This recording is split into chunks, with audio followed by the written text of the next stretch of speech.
اللهم صل على محمد وعلى آل محمد كما صليت على إبراهيم وعلى آل إبراهيم إنك حميد مجيد.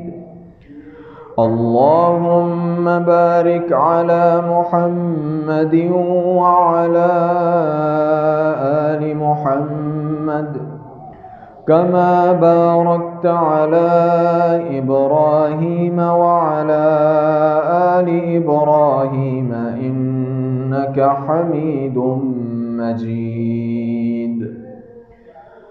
فأعوذ بالله السميع العليم من الشيطان الرجيم. بسم الله الرحمن الرحيم. ولله ما في السماوات وما في الأرض وَلَقَدْ وَصَّيْنَا الَّذِينَ أُوتُوا الْكِتَابَ مِنْ قَبْلِكُمْ وَإِيَّاكُمْ أَنِ اتَّقُوا اللَّهَ وَإِنْ تَكْفُرُوا فَإِنَّ لِلَّهِ مَا فِي السَّمَاوَاتِ وَمَا فِي الْأَرْضِ وَاللَّهُ غَنِيٌّ حَمِيدٌ.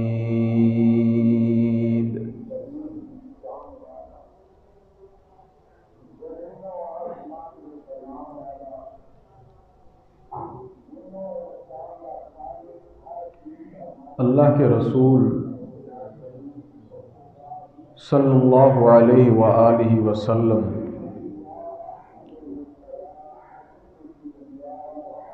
آپ کی آمد کا مقصد لوگوں کی اصلاح اور ان کی تربیت تھا. تربیت آپ صلی اللہ علیہ وآلہ وسلم نے کچھ تو خود فرمائی اور کچھ صحابہ بھی سوال کرتے رہے. صحابہ کے بے شمار سوال ہیں، جن میں سے ایک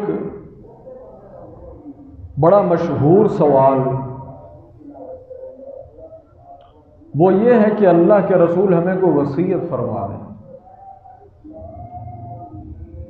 وصیت کسے کہتے ہیں؟ وصیت نام ہے نصیحت خبیر، کہ کسی باخبر انسان کی کسی کی اصلاح کے لیے کوئی بات بتانا. ووصیت حکیم، اور وصیت وہی کرتا ہے جو اپنے معاملے میں دانا ہو، سمجھ رکھتا ہو، یا بہت بڑا عالم ہو. اور جو انسان بھی کسی معاملے میں کامیابی چاہتا ہے تو اس معاملے کے متعلق کی گئی وصیتیں اور احکامات سے وہ اپنی آنکھ نہیں چرا سکتا. اور اللہ نے بھی یہ کوئی ایسی چیز نہیں کہ یہ وصیت انسان ہی کرتا ہے یا انسان نے ہی کی ہے، وصیتیں اللہ نے بھی کی. ہمارا یہ تصور ہے کہ شاید وصیت وہی ہوتی ہے کہ جو فوت ہونے والا شخص کرتا ہے. نہیں، وصیت یہ ایک بڑی اہم نصیحت کا نام کہ یہ چیز بھولنی نہیں. غلطی کا امکان ہے لیکن پوری کوشش کرنی ہے کہ اس میں غلطی نہ ہو، اس میں بھول نہ ہو، اس میں سستی نہ ہو، اس میں کوئی کمی بیشی نہ ہو. اس چیز کا نام ہے وصیت. اللہ تعالیٰ نے قرآن کریم میں فرمایا وَلِلَّهِ مَا فِي السَّمَاوَاتِ وَمَا فِي الْأَرْضِ. لوگوں، یہ آسمان، یہ زمینیں، ان آسمانوں کے مابین، آسمانوں کے اوپر زمینوں کے نیچے جو کچھ ہے یہ سب اللہ کا ہے، حقیقی مالک ان کا اللہ ہے۔ کوئی اس دنیا میں کسی چیز کا مالک نہیں ہے۔ ایک تو اس چیز کو، اس عقیدے کو، اس یقین کو، اس فکر کو اپنے ذہن میں ہمیشہ رکھا کرو، وَلِلَّهِ مَا فِي السَّمَاوَاتِ وَمَا فِي الْأَرْضِ، یہ آسمان ہوں، یہ زمینیں ہوں، ان کے اوپر کی چیزیں، نیچے کی چیزیں، ان کے مابین جو کچھ ہے وہ سب اللہ کا ہے۔ جب ہر چیز کا مالک اللہ ہے، حکومت اسی کی ہے، ملکیت اسی کی ہے، وَلَقَدْ وَصَّيْنَا الَّذِينَ أُوتُوا الْكِتَابَ مِنْ قَبْلِكُمْ وَإِيَّاكُمْ أَنِ اتَّقُوا اللَّهَ۔ اور اے نبی، ہم نے آپ کو اور آپ سے پہلے آنے والے انبیاء اور جن کو ہم نے کتابیں دی ایک وصیت کی، مطلب احکامات تو بے شمار ہے نا، لیکن مین چیز ایک تھی، ان اتقوا اللہ، کہ جو اللہ ان آسمانوں کا، ان زمینوں کا، آسمان اور زمین کے ما بین اور ما فوق اور ما تحت کا جو مالک ہے، اس کا ڈر، اس کا خوف تمہارے دل میں ہونا چاہیے۔ اصل پتہ ہے ایمان کسے کہتے ہیں؟ یا مومن کون؟ یا دوسرے لفظوں میں ہم یہ کہہ لیں کہ اللہ رب العالمین کیسے بندوں کو چاہتا ہے، یا اللہ کے رسول کیسے بندوں کی تربیت کرنا چاہتے تھے، انہیں کیسے لوگ درکار تھے۔ ان اتقوا اللہ، ان کے دل کے اندر کیمرے کا ڈر نہ ہو، ان کے دل کے اندر پولیس کا ڈر نہ ہو، ان کے دل کے اندر کسی بڑے اپنے افسر اور انچارج کا ڈر نہ ہو، بلکہ ان کے دل کے اندر جو ڈر ہو تو وہ اللہ کا ہو۔ جو انسان کیمرے سے ڈرتا ہے، جو انسان افسر سے ڈرتا ہے، جو انسان پکڑے جانے سے ڈرتا ہے، جو انسان کسی بھی چیز، اس دنیا کی کسی چیز کا ڈر اور خوف کر کے اپنے معاملات کو سیدھا رکھتا ہے، انسان تو وہ ہے، بہت اچھا انسان ہو سکتا ہے، لیکن وہ مومن نہیں ہے۔ مومن وہ ہے کہ جس کے دل کے اندر کسی کا ڈر نہیں، اس کے دل کے اندر اگر ڈر ہے تو صرف اللہ کا ہے۔ اسے اس چیز سے کوئی سروکار نہیں ہوتی کہ کہیں کیمرے کی نظر میں نہ آ جاؤں، کہیں میں پکڑا نہ جاؤں، کہیں چھاپا نہ پڑ جائے، کہیں پولیس نہ آ جائے، کہیں مجھ پر کوئی مقدمہ نہ کر دے۔ وہ اپنے معاملات کو اس انداز سے لے کر چلتا ہے کہ میرا رب وہ ہر چیز کے اوپر نگہبان ہے، ہر چیز کو دیکھ رہا ہے، کوئی حساب لے نہ لے، کوئی پوچھے نہ پوچھے، کوئی دیکھے نہ دیکھے، کوئی بات کسی کے علم میں آئے نہ آئے۔ ان اتقوا اللہ، اس اللہ کے علم میں، اس کے حساب میں، اس کی کتاب میں ہر چیز ہر وقت موجود ہے۔ یہ ہم نے وصیت کی محمد، اور یہ وصیت ہم آپ کو بھی کر رہے ہیں، آپ اپنی امت کو بھی کروائیں، اور آپ سے پہلے آنے والے انبیاء کو بھی ہم یہی نصیحت کرتے رہیں۔ ہم اللہ کو تو ایسے لوگ درکار ہیں، یہ بے عمل، بد عمل، اللہ سے ڈرے نہ ڈریں، مخلوق سے ڈرنے والے لوگ اللہ کو نہیں چاہیے۔ وَإِن تَكْفُرُوا، اور ایک بات اچھی طرح سن لو، اگر تمہارے دل میں اللہ کا ڈر نہیں نہ آئے گا، اگر تم اللہ سے نہیں ڈرو گے، تو اس کا یہ مطلب نہیں ہے کہ اللہ کو نعوذ باللہ خسارہ دے دو گے، اللہ کا نقصان کر دو گے، اللہ کا نعوذ باللہ کچھ بگڑ جائے گا، کچھ کم ہو جائے گا، کچھ پرابلمز جو ہیں وہ کریٹ ہو جائیں گے۔ وَإِن تَكْفُرُوا فَإِنَّ لِلَّهِ مَا فِي السَّمَاوَاتِ وَالْأَرْضِ، تم سارے کے سارے اگر کفر کر جاؤ اور اللہ کی نافرمانیوں میں لگ جاؤ، اس رب کو کسی قسم کا کوئی فرق نہیں پڑتا، اس کے معاملات میں کوئی حرج نہیں آتا۔ ہم تو یہ چاہتے ہیں جو بندے اللہ کے ہیں، جو بندے ہمارے ہیں، وہ ہم سے ڈر کر رہے ہیں، بس یہ وصیت ہے اللہ کی ازل سے لے کر ابد تک۔ ان اتقوا اللہ، اللہ کو جو بندے چاہیے وہ ڈرنے والے ہونے چاہیے۔ کس سے؟ اللہ سے ڈرنے والے، وہ معاملات اللہ سے ڈر کر چلانے والے ہوں۔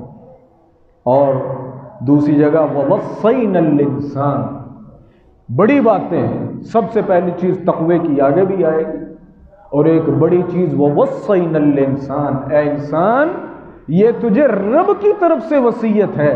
بِوَصَّيْنَا الْإِنسَانَ بِوَالِدَيْهِ إِحْسَانًا، والدین سے حسن سلوک تو نے کرنا. یہ رب کی وصیت ہے، یہ رب کی وصیت ہے. ماں جیسی بھی ہو، باپ جیسا بھی ہو، ان کی معاملات، ان کی شکلیں جیسی بھی ہوں، ان کی طبیعتیں جیسی ہوں، ان کے مزاج جیسے ہوں، ان کی صحت جیسی ہو. وَوَصَّيْنَا الْإِنسَانَ بِوَالِدَيْهِ إِحْسَانًا، میرے لیے ایک بیٹے اور بیٹی کے لیے ان کا درجہ ایک والدین کا ہی ہے. ان کا درجہ نہیں گھٹنا. وہ اپنی ذات میں برے ہیں، وہ اپنی ذات میں ظالم ہیں، وہ اپنی ذات میں فاجر ہیں، حتیٰ کہ وہ اپنی ذات میں کافر ہی کیوں نہیں. وَوَصَّيْنَا الْإِنسَانَ بِوَالِدَيْهِ إِحْسَانًا، ایز اے اولاد تو نے والدین کے ساتھ احسان کرنا ہے. اور احسان کی تعریف میں کئی مرتبہ آپ کے سامنے ذکر کر چکا ہوں. بدلہ احسان نہیں ہوتا. احسان یہ ہوتا ہے کہ جتنا انسان کو کرنا چاہیے، جب انسان اس سے بڑھ کر کرتا ہے نا تو یہ احسان ہوتا ہے. سمجھ آئی؟ جتنا انسان کا فرض بنتا ہے نا، انسان جب فرض سے بڑھ کر کرتا ہے تو وہ احسان بنتا ہے. وَوَصَّيْنَا الْإِنسَانَ بِوَالِدَيْهِ إِحْسَانًا، جتنا تو سوچتا ہے نا کہ اتنا والدین کا میرے ذمے بنتا ہے، اس سے بڑھ کر انسان اپنے والدین کی خدمت کرنی چاہیے، ان کی عزت کرنی چاہیے، ان کی خدمت کرنی چاہیے، ان کی تکریم کرنی چاہیے. اور کچھ نہ ہو کم از کم انسان اذیت سے تو باز رہ سکتا ہے کہ نہیں رہ سکتا. زبان تو انسان بند رکھ سکتا ہے کہ نہیں رکھ سکتا. اللہ اکبر. اور والدین کا احسان کوئی بندہ ادا کر سکتا ہے؟ کوئی بندہ کہے کہ میں احسان ادا کر دوں، کوئی انسان والدین کا احسان ادا کر سکتا ہے؟ وہ تو تیرے عدم سے وجود میں آنے کا سبب بنے. واقعہ آپ نے سنا ہوگا، ایک شخص نے اپنی معذور والدہ کو اٹھا کر جناب حج کرایا ہے. اور حج تو وہ عمل ہے کہ جس میں انسان اپنے آپ سے عاجز آ جاتا ہے.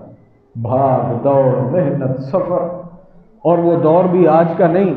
جب سہولیات ہیں وہ دور بھی وہی پرانا دور، نہ آرائشیں نہ آسائشیں. اللہ اکبر.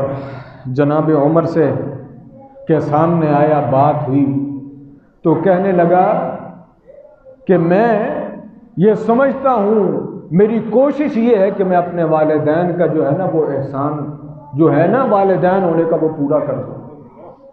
فرمایا کہ تو کہتا ہے کہ میں ایک حج کرا کر اپنے والدہ کا احسان اتار دوں.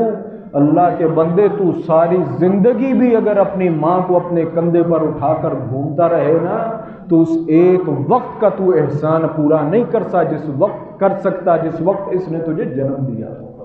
تو کہتا ہے میں زندگی کے احسان اتاروں. اللہ اکبر. ہم نے یہ وصیت کی کہ کچھ بھی ہو تو نے اپنے بزرگوں کے ساتھ احسان کرنا. کوشش کریں کہ والدین کو کوئی تکلیف نہ پہنچے، ان کو کوئی اذیت نہ پہنچے. اور سب سے بڑی چیز جو انسان کے پاس اذیت دینے والی ہے نا وہ زبان ہے. سب سے بڑی چیز جو ہے وہ کیا ہے؟ زبان ہے. اپنی زبان کو کنٹرول رکھیں. باقی معاملات تو بھائی جو غریب ہے اس نے اپنی، ہر انسان نے جیب کے مطابق ہی کرنا ہے، معاملات کے مطابق ہی کرنا ہے. لیکن وَوَصَّيْنَا الْإِنسَانَ بِوَالِدَيْهِ إِحْسَانًا، تو جو وصیتیں ہم نے آج سنی وہ کس کی وصیتیں ہیں؟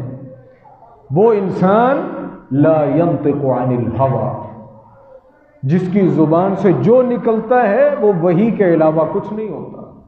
ان هو الا وحی یوحی، وہ وحی ہوتی ہے.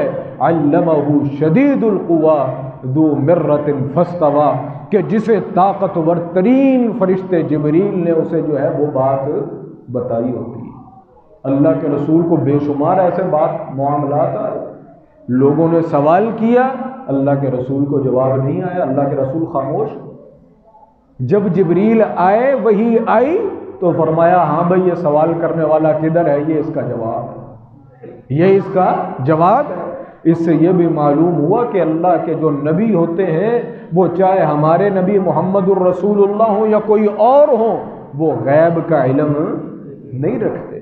ہاں، غیب کی وہ بات، اتنی بات جتنی اللہ بتا دے وہ ان کے علم میں آ جاتی، لیکن یہ کہنا کہ ہر چیز کا وہ علم رکھتے ہیں، تو میرے بھائی جب نبی علم نہیں رکھتا تو آج کا ایرا غیرہ کیسے علم رکھ سکتا ہے؟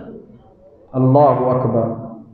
صحابی کہتے ہیں اللہ کے رسول صلی اللہ علیہ وسلم نے ایک دن ہمیں نصیحت کی، اور موعظۃً بلیغۃً، بڑی تفصیلی اور بڑی مفصل، حتیٰ کہ جو سامنے بیٹھے ہوئے تھے نا تو ان کی آنکھوں سے آنسو بہنے لگے، وَوَجِلَتْ مِنْهُ الْقُلُوبُ، دل کپ کپانے لگے کہ اللہ خیر کرے۔ ایسی باتیں بندہ ایسی باتیں تب بھی کرتا ہے نا جب کوئی معاملہ خراب ہو جس سے لوگ ڈر جائیں، رونے لگیں۔ ایک آدمی کہنے لگے، صحابی کہنے لگے اللہ کے رسول ان هذه موعظۃ مودع، یہ تو آپ ایسی باتیں کر رہے ہیں جیسے کوئی انسان آخری باتیں کر رہا ہوتا، اس کے بعد اس نے کوئی بات نہیں کرنی، اس کے بعد اس نے چلے جانا، اسے موقع نہیں ملنا۔ فماذا تعهد الینا یا رسول اللہ، اللہ کے رسول خلاصہ کیا ہے ان باتوں کا؟ اللہ کے رسول صلی اللہ علیہ وسلم نے فرمایا اوصیکم بتقوی اللہ، میں محمد اپنی امت کو یہ وصیت کر رہا ہوں بتقوی اللہ کہ اللہ سے ڈر کر زندگی گزارنی ہے۔ پھر وہی بات، کیمروں سے ڈر والی زندگی نہیں چاہیے، پکڑے جانے کے ڈر سے گزرنے والی زندگی نہیں چاہیے، آفیسروں کے خوف والی زندگی نہیں چاہیے، کوئی آ کر بے عزتی کر دے گا یہ زندگی نہیں چاہیے، نیب پکڑ لے گا یہ زندگی نہیں چاہیے۔ اوصیکم بتقوی اللہ، مجھے تو ایسے امتیوں کی ضرورت ہے، مجھے ایسے لوگوں کی ضرورت ہے جو اللہ سے ڈر کر زندگی گزارنے والے ہیں، کوئی نہ دیکھے لیکن ان کے ذہن کے اندر، ان کے ایمان کے اندر یہ یقین اور یہ ایمان ہونا چاہیے کہ اللہ دیکھ رہا ہے اور میں نے اللہ کے حکم سے، اس کے مطابق اس کی نافرمانیوں سے بچ کر زندگی گزاری۔ اوصیکم بتقوی اللہ، مجھے تو اللہ سے ڈرنے والے لوگ چاہیے، پہلی وصیت۔ اور والسمع والطاعہ، مجھے مطیع اور فرما بردار بندے چاہیے۔ کون سے؟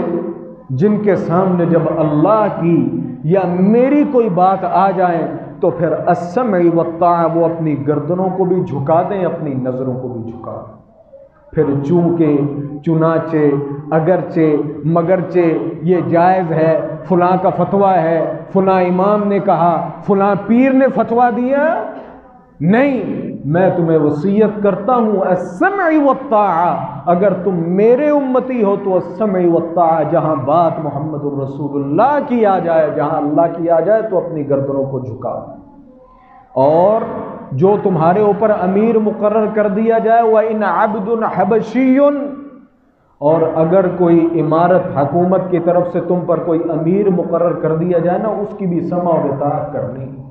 کیوں بھائی؟ اس کو جب ایک بڑا بنا دیا تو پھر اس کی مانو۔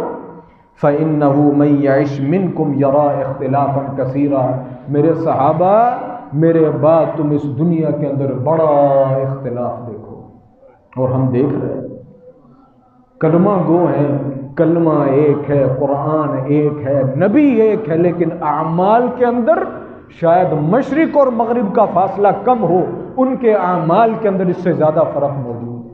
بھئی جب کلمہ ایک ہے، نبی ایک ہے، قرآن ایک ہے، قبلہ ایک ہے، جب سارے معاملات اور بنیادیں ایک ہیں تو پھر عمل میں فرق کیسے آ گیا؟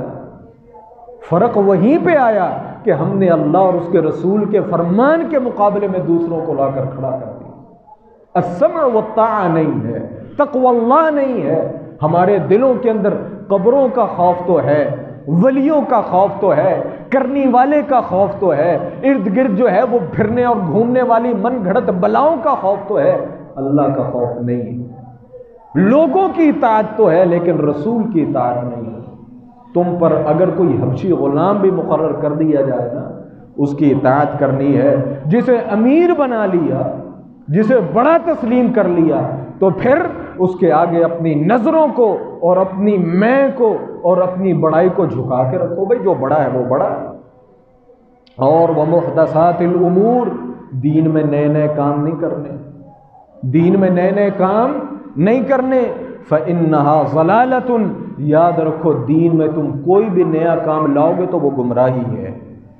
اور فمن ادرک ذالک منکم، میرے صحابہ اگر کوئی تم میں سے ایسے معاملے دیکھ لینا تو پھر فعلیہ بسنتی وسنت الخلفاء الراشدین، تو تم نے جو مرضی کوئی دنیا کرتی رہے، دکھاتی رہے، بناتی رہے، خوبصورت کر کے بنائے، فعلیکم بسنتی، تم نے بس یہ دیکھنا ہے کہ محمد الرسول اللہ کا یہ طریقہ ہے کہ نہیں. اور اگر سنت محمد کی نہ ملے تو وہ سنت الخلفاء الراشدین، تو میرے بعد جو خلفاء راشدین ان کو دیکھ لینا کہ ان کی زندگی میں کوئی ایسی حرکت، کوئی کام ملتا ہے. اگر تو ملتا ہے تو فبہا، اگر نہیں تو پھر اس کو چھوڑ دینا. تم نے میری سنت اور میرے صحابہ کی سنت، عضوا علیہا بالنواجذ، اتنے اختلافات ہوں گے، اتنے معاملات بگڑ جائیں گے، عضوا علیہا بالنواجذ، ان کو اپنی داڑھوں سے تھام لینا، پکڑ لینا، اس کو کسی صورت چھوڑنا نہیں. انسان نے جب کوئی چیز مضبوطی سے پکڑنی ہوتی ہے، انسان اپنی داڑھوں میں نہیں لے لیتا. کیا فرمایا کہ سنت کو اور صحابہ کے عمل کو، خلفاء راشدین کے عمل کو اپنی داڑھوں سے پکڑ لینا. اگر ویسے تو دیکھا جائے تو آج کے جمعے کے لحاظ سے یہی بات اتنی کافی کہ سب سے پہلی چیز تقوی اللہ. ہم سب ذرا اپنے اپنے لحاظ سے ذرا ترازو لگائیں نا اپنی ذات کا کہ ہم میں اللہ کا ڈر کتنا ہے. اور حقیقت یہ ہے کہ جتنے بھی ہم مسلمان ہیں، کلمہ پڑھنے والے ہیں، ہمیں یہ تو ڈر ہے کہ کہیں کیمرے میں نہ آ جاؤں، یہ تو ڈر ہے پولیس چھاپا نہ مار دے، یہ تو ڈر ہے کوئی تگڑا بندہ آ کر پکڑ نہ لے، یہ تو ڈر ہے کہیں نیب کے شکنجے میں نہ آ جاؤں، اور یہ بھی ڈر ہے کہ کوئی میں کسی ایسی ایکٹیویٹی میں ملوث ہوں، کوئی ایسی تجارت کر رہا ہوں، چھپا کر کر رہا ہوں، یار کسی معزز بندے نے مجھے دیکھ لیا کہ یہ اس چیز کی تجارت کرتا ہے، میں اسے میں کیا جواب دوں گا. بندے کا ڈر تو ہے، اللہ کا ڈر نہیں، اللہ کا ڈر نہیں ہے. وسنت الخلفاء الراشدین، اور دین کے معاملات کے اندر ہمارے دین کے اوپر کتنا عمل. السمع والطاعہ، اللہ اور اس کے رسول کی بات کو ہم کتنا مان رہے ہیں.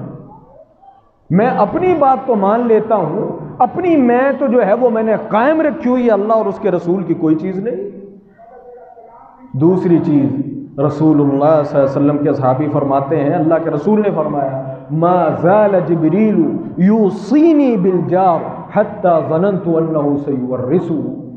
مجھے جبریل امین نے ذاتی طور پر پڑوسی کے متعلق اتنی وصیت کی ہے، اتنی تاکید کی ہے، اس کا خیال رکھنے کا اتنا زور دیا ہے، حتیٰ کہ میرے دل میں تو کسی وقت یہ خوف ہو جاتا تھا، دل میں خیال آنے لگتا تھا کہ اب اگلی دفعہ جو ہے نا جبریل آئے نا تو آ کر کہیں گے جیسے بہن بھائی ماں باپ جو ہیں وہ مال میں وارث ہوتے ہیں نا، پڑوسی بھی بالکل اسی طریقے سے تمہارا وارث. اتنی مجھے جبریل نے وصیت کی اپنے پڑوسی کا خیال رکھنے کے متعلق.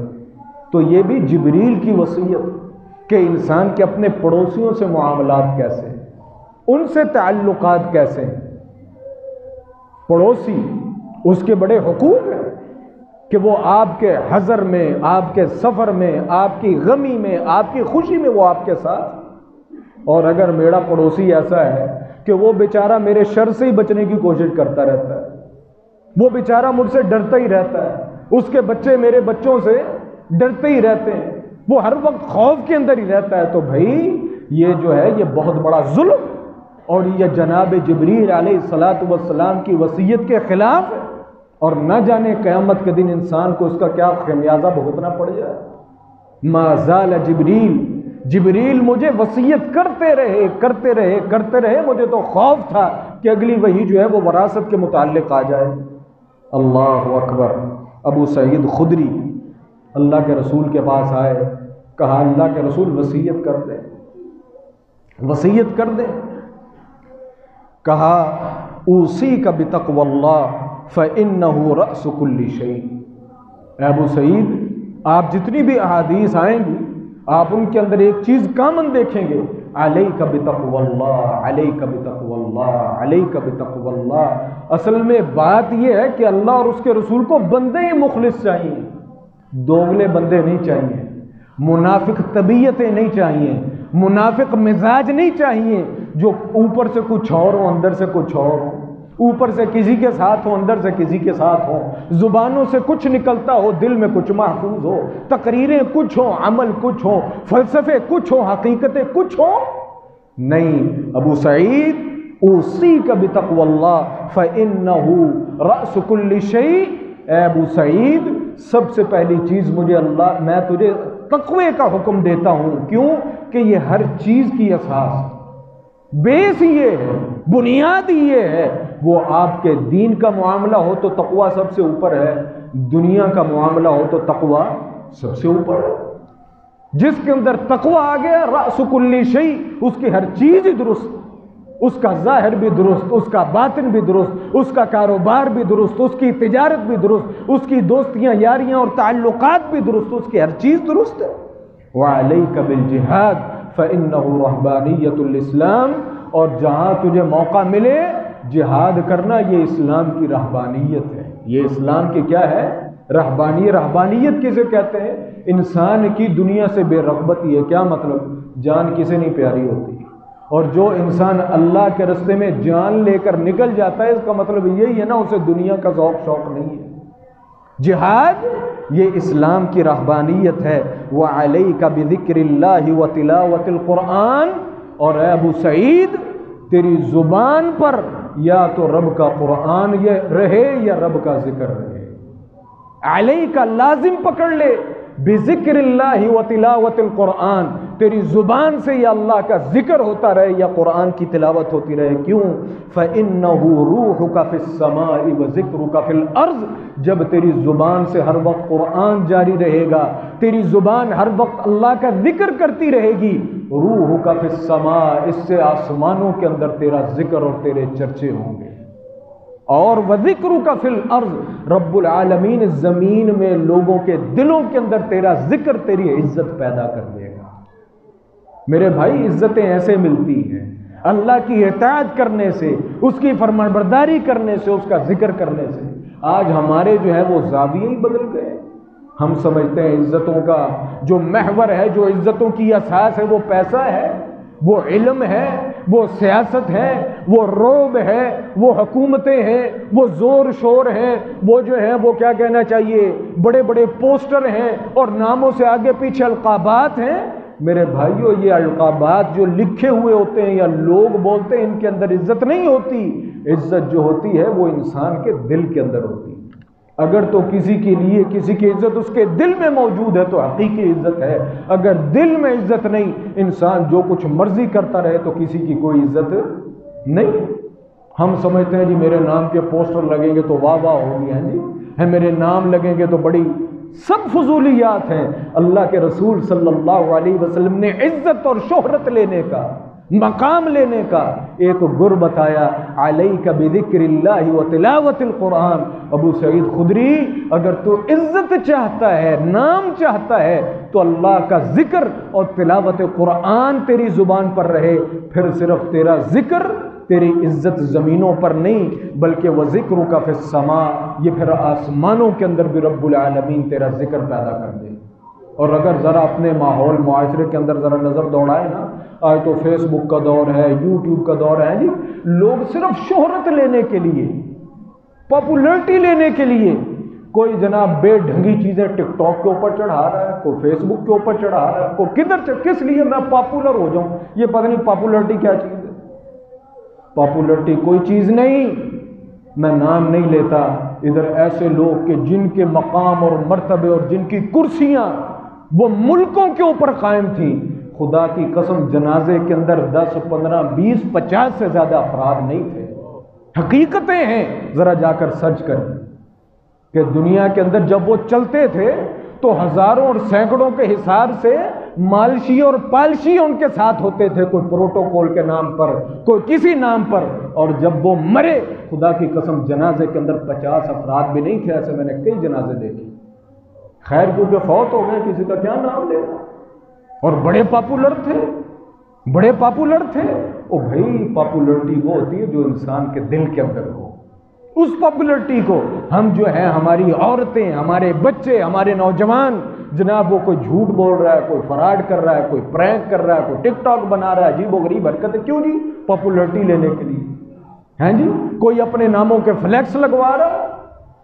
بھائی اگر پاپولرٹیاں چاہیے، اگر عزتیں چاہیے، اور اپنے ذرا بزرگوں کو دیکھیے، اپنے بزرگوں کے دیکھیے کہ جس دور کے اندر نہ ٹک ٹاک تھا، نہ فیس بک تھی، نہ یوٹیوب تھا، اور جتنی بھی ارلم پرلم، اور نہ یہ اشتہار ہوتے تھے، لیکن وہ بزرگ جب تک موجود رہے دنیا ان کی عزت کرتی رہی. آج ان کو فوت ہوئے، کسی کو نصف صدی ہو گئی، کوئی صدی کے قریب ہو گیا، لیکن آج تک ان کے نام لوگوں کے دل و دماغ کے اندر زندہ ہیں. اور اپنی اولادوں کو ان کے نام اور ان کے ذکر، ان کے قصے، ان کے واقعے سناتے ہیں کہ وہ بزرگ ایسے ہوا کرتے تھے. ان کے اندر کیا تھا کہ وہ ٹک ٹاک استعمال کرتے تھے؟ نہیں. لا یزال لسانک رطبا بذکر اللہ وتلاوت القرآن. ان کی زبانوں کے اوپر اگر رہتا تھا تو اللہ کا ذکر رہتا تھا، قرآن کی تلاوت رہتی تھی. اس کی برکت اللہ نے یہ دی جب تک وہ اس دنیا میں بھی رہے تو عزت کے ساتھ رہے.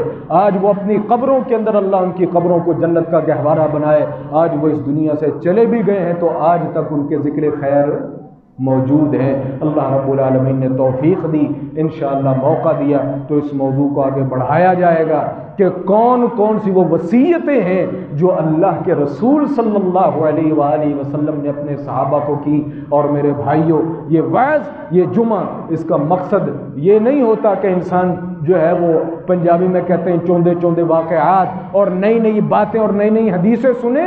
اس کا مطلب اور مقصد یہ ہے کہ وَذَكِّرْ فَإِنَّ الذِّكْرَىٰ تَنفَعُ الْمُؤْمِنِينَ. اس سے انسان کے ایمان کو جلا بخش ملے، انسان کے ایمان کے اندر جو ہے وہ تر و تازگی آئے. اگر تو جمعے کے بعد وہ ہم کہیں بھی پڑھیں، کسی کو بھی سنیں، اگر تو میرے ایمان جو ہے وہ میرا ایمان بوسٹ ہوا ہے، مجھے کوئی اچھی بات ملی ہے، میں نے کوئی اچھا کام کرنے کا عزم اور نیت کر لی ہے، پھر تو اس مجلس کا، اس جمعے کا، اس تقریر کا، اس درس کا فائدہ بھی ہے. لیکن اگر ہم یہ چیزیں لے کر نہیں گئے تو میرے بھائیوں ساری زندگی برتن الٹا کر دیں اور اس کے اوپر جو ہے وہ پانی کا نل چلا دیں تو اس کے اندر ایک قطرہ بھی نہیں جاتا اور نہ اس برتن کو اس پانی کے نیچے رکھنے کا کوئی فائدہ ہے. تو یہ عزم اور یہ نیت لے کر ہمیشہ خیر کی مجلسوں میں جایا کریں کہ ہم نے اللہ کی بات سننی ہے، اللہ کے رسول کی بات سننی ہے اور اپنی اصلاح کرنی ہے. اللہ رب العالمین سے دعا ہے رب العالمین ہم سب کو قرآن اور حدیث پر عمل کرنے کی توفیق عطا فرمائے اور قرآن اور حدیث کی صحیح سمجھ عطا فرمائے. وآخر دعوانا الحمدللہ رب العالمین.